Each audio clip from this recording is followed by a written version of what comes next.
Analisa isu terkait upaya mewujudkan smart governance dengan perspektif manajemen ASN dan smart ASN. Assalamualaikum warahmatullahi wabarakatuh. Sebelumnya, perkenalkan diri saya dulu.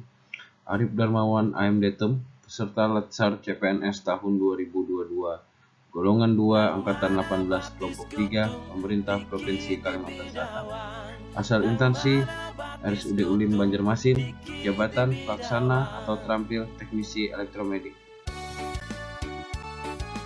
Yang pertama, smart governance, yaitu kemampuan pemerintah untuk membuat keputusan yang baik melalui dukungan teknologi informasi dan tata kelola kolaboratif. Selanjutnya, ada manajemen ASN. Manajemen ASN adalah pengelolaan ASN untuk menghasilkan pegawai ASN yang profesional, memiliki nilai dasar, etika profesi, bebas dari intervensi politik, dan bersih dari praktik KKN. Yang ketiga adalah Smart ASN, yaitu suatu tujuan untuk membawa birokrasi Indonesia menjadi kelas dunia.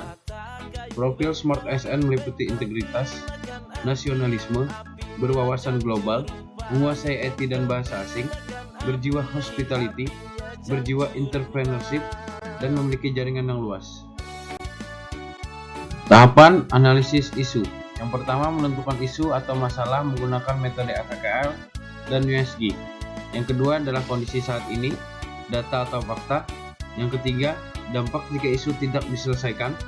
Yang keempat, rekomendasi penyelesaian isu atau masalah. Menentukan isu atau masalah. Yang pertama, belum optimalnya pengadministrasian petugas ruangan tentang permohonan perbaikan.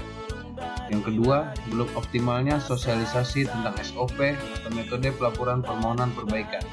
Yang ketiga, belum optimalnya SOP atau metode pelaporan hasil pekerjaan dan permohonan perbaikan.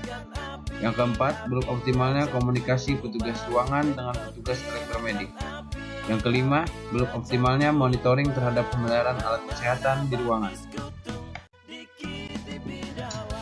Penapisan isu dengan metode APKL. APKL sendiri berkepanjangan. Yang pertama, A, aktual, P-nya adalah problematik, H-nya adalah halayak, L-nya adalah layak. Dan sini kita bisa melihat ada beberapa yang memenuhi syarat dan yang tidak memenuhi syarat. Yang memenuhi syarat adalah nomor 1, 3, dan 5, dan yang tidak memenuhi syarat adalah nomor 2 dan 4. Setelah selesai melakukan penapisan isu dengan metode APKL, selanjutnya masuk ke penapisan isu dengan metode USG, yaitu urgency, seriousness, dan growth.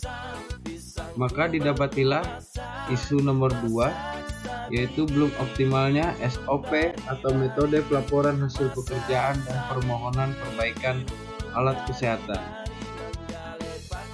Maka ini akan menjadi isu utama dengan nilai 15.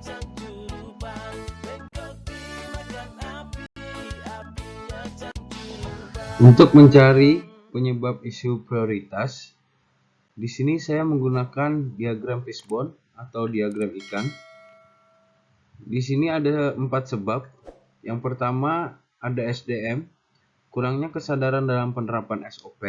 Yang kedua adalah lingkungan, kurangnya komunikasi antara petugas. Yang ketiga adalah metode, efisiensi waktu dalam pelaporan kerusakan alat kesehatan. Dan yang terakhir, sarana prasarana, jauhnya jarak ruangan atau instalasi menuju workshop. Dan akibatnya, metode atau SOP pelaporan hasil pekerjaan dan permohonan perbaikan alat kesehatan kurang efektif. Kondisi saat ini, data atau fakta. Yang pertama, isu belum optimalnya SOP atau metode pelaporan permohonan perbaikan. Datanya, SOP atau metode pelaporan permohonan perbaikan harus mengisi form pelaporan lalu diserahkan kepada petugas untuk ditindaklanjuti. Faktanya, petugas ruangan pada saat pelaporan perbaikan lebih sering menggunakan handphone daripada form lembar permohonan perbaikan. Dampak jika isu tidak diselesaikan. Yang pertama, berkas pelaporan tidak terdokumentasi dengan optimal. Yang kedua, kegiatan pemeliharaan terhambat. Yang ketiga, meningkatnya anggaran belanja karena banyak alat dalam kondisi rusak. Dan yang terakhir, menghambat proses pelayanan yang ada di rumah sakit. Gagasan penyelesaian isu. Yang pertama, memodifikasi metode atau SOP agar lebih efektif dengan mengikuti perkembangan teknologi informasi dan kondisi di rumah sakit. Yang kedua, memodifikasi metode atau SOP sebelumnya manual menjadi digital. Yang keempat, membuat e-form pelaporan. Dan yang terakhir, mensosialisasikan e-form kepada petugas di lapangan. Terima kasih. Mungkin itu saja yang dapat saya sampaikan. Salah hilap salah kata mohon maaf. Wabillahi taufiq wal hidayah. Wassalamualaikum warahmatullahi wabarakatuh.